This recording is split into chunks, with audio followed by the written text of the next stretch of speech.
Hello everybody, and welcome to our first video in Financial Accounting 1A. In this video, we're going to go through the syllabus and hit the highlights. Of course, it's best that you read the syllabus in depth so that you really understand all its subtle features. Okay, so this is our summer session. And we're doing Accounting 1A in 8 weeks instead of the usual semester's 16 weeks. So here we're going to start, as I'm sure you know, on June 17th, and it finishes on August 10th. I'm Steve Wilson, and here's our ticket number 12410. This course is totally online. However, I do offer Saturday morning optional extra credit tutoring from 11 o'clock to 12 o'clock. So it's an opportunity for you to bring me any problems that you might have, any career advice that you might want, etc. Best way to get in touch with me normally is going to be via my email address. However, for more complex questions, don't hesitate to give me a phone call. I do not mean texts, but a phone call to my cell phone.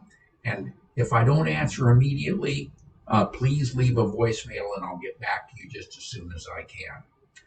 Okay, course description, I'll let you read that mostly for yourself, but this is a basic course in accounting.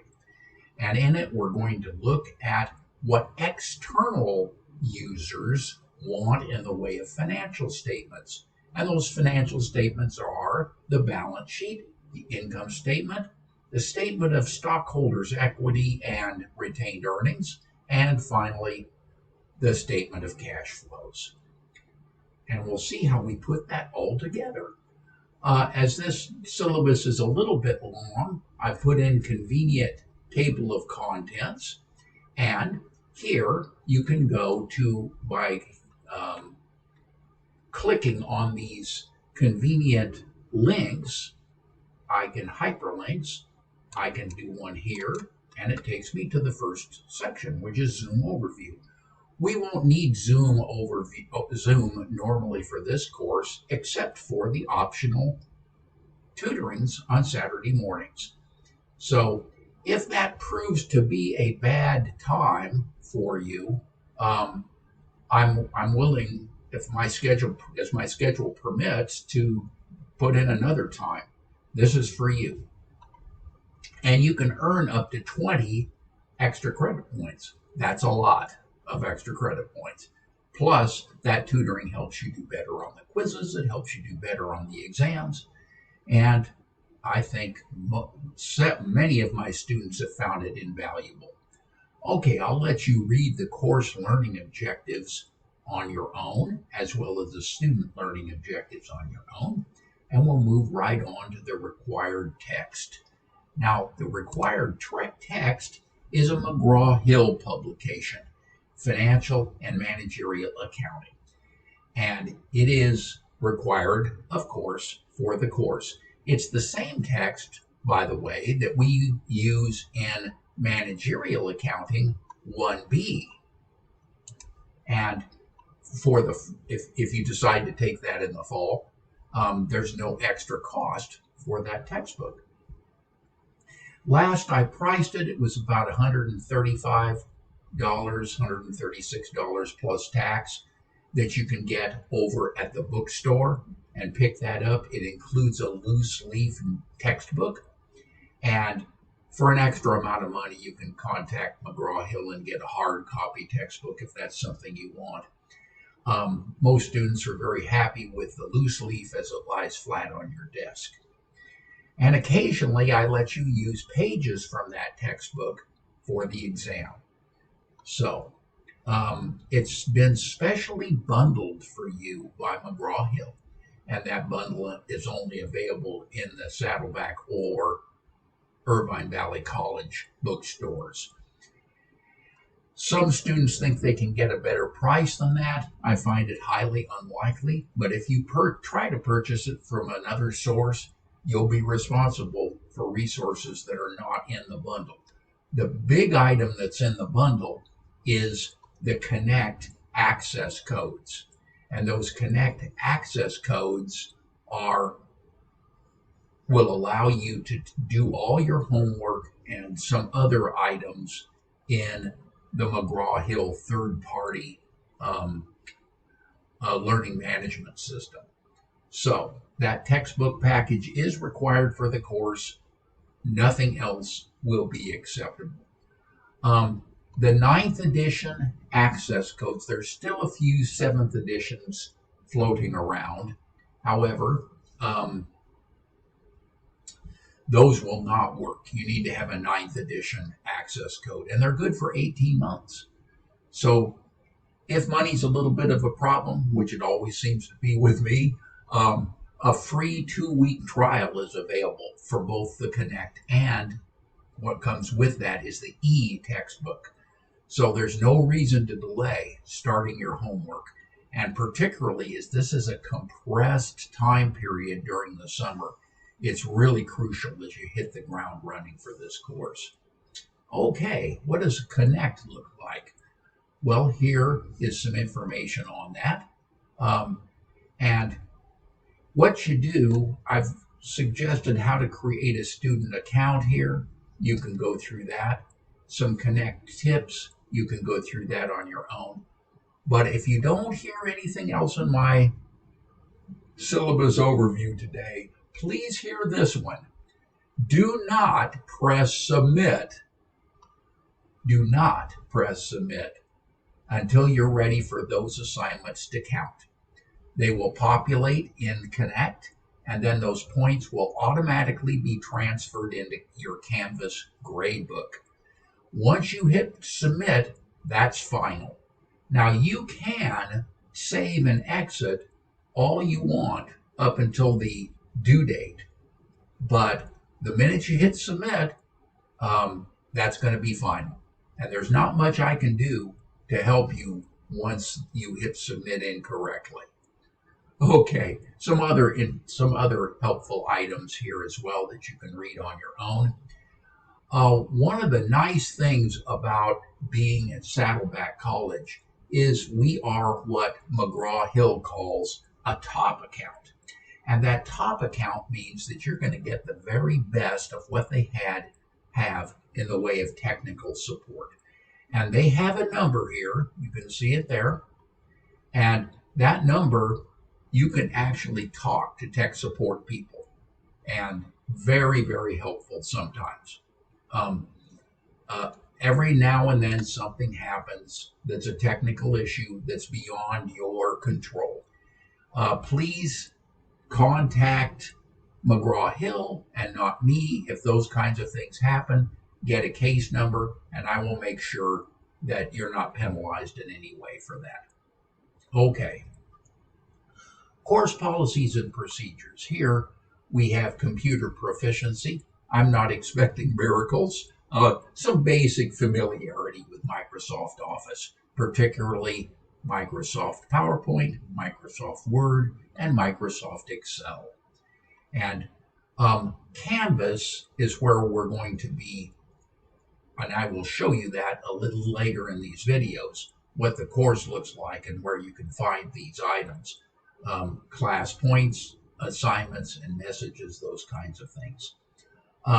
Electronic devices, during quizzes and exams, iPads, iPhones, anything's internet accessing devices are not permitted, as you would probably understand. All right. Calculators, good idea to have an inexpensive, simple calculator, as we do some adding and subtracting and multiplying and dividing.